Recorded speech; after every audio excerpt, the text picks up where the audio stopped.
Hi, this is Mark Naison. I'm a professor of African American Studies and History at Fordham University, and I've been asked to talk about critical race theory hysteria.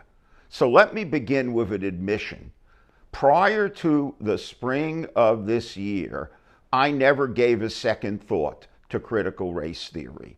I have been working in Bronx public schools for the last 30 years.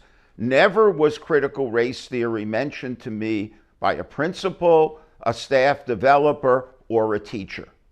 I have been in a Department of African and African American Studies at Fordham for 50 years. No one in any of our faculty meetings or our discussions of curriculum ever referred to critical race theory. So when one of my students emailed me and said, Dr. Naison, there are all these people claiming that critical race theory is being taught in our public schools and is undermining the teaching of history and making white students feel guilty, my first reaction, what the hell are they talking about? 99% of teachers I know don't even know what critical race theory is, much less use it. The people I know who talk about it are mostly law professors or people involved in developing anti-racism training in universities, businesses, and government agencies. So right away I said, something is fishy here. And what it turns out was going on is that a filmmaker who was offended by what he was hearing about anti-racism training in the Pacific Northwest suddenly got the idea that this concept, critical race theory, was something that could be used to put Democrats and the left on the defensive by claiming that this had infiltrated public education and that teachers were separating students by race and teaching American history in a way that was making white students feel guilty. And what I have been doing since that campaign started from the right is telling people all over the country, this is a false flag. The label critical race theory is being used to discourage any teaching about racism and white supremacy in U.S. history, on the grounds that if you present information, let's say, about the destruction of Black Wall Street in Greenwood, or talk about the Wilmington massacre, where an elected Black-led government was violently overthrown, you're going to make white students feel guilty. To me, what we have here is an attempt to prevent all the information that we are gathering about race in U.S. history from entering curriculum. And I think we have to fight against this without compromise. We need to be able to teach American history as the narrative is being enhanced by information about the Native American experience, about the Black experience, about the experience of Latinx and Asian immigrants, and that has to be part of the emerging portrait of the country we live in. But what I think we don't need to do is study critical race theory.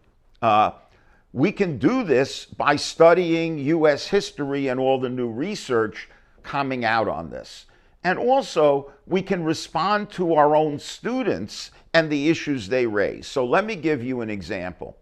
I teach a course called The Bronx Immigration, Race, and Culture at Fordham, which was a course that my students demanded I teach in response to some racist incidents at Fordham 5 years ago. And I have a lot of the readings in the course, in the early part of the course, focus on Jewish, Italian, and Irish immigrants in the Bronx. And there is a great book I use by Kate Simon about a coming-of-age memoir about growing up Jewish in an immigrant community in the 1920s.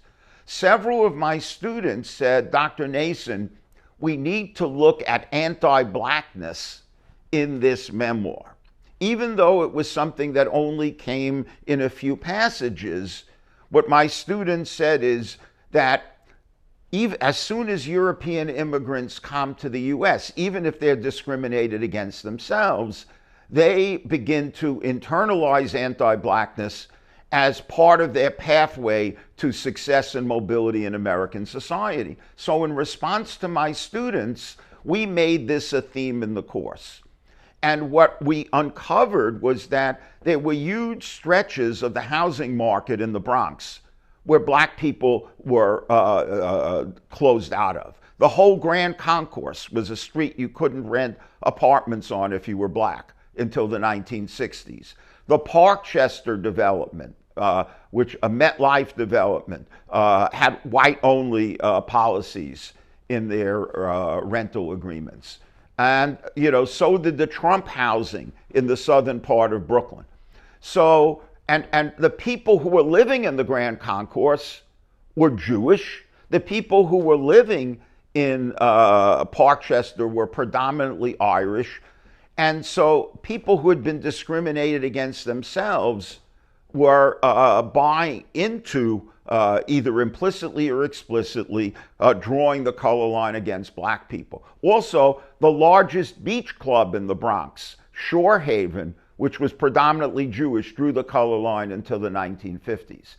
So this is all material that we incorporated into the course, and I ended up writing an article about it.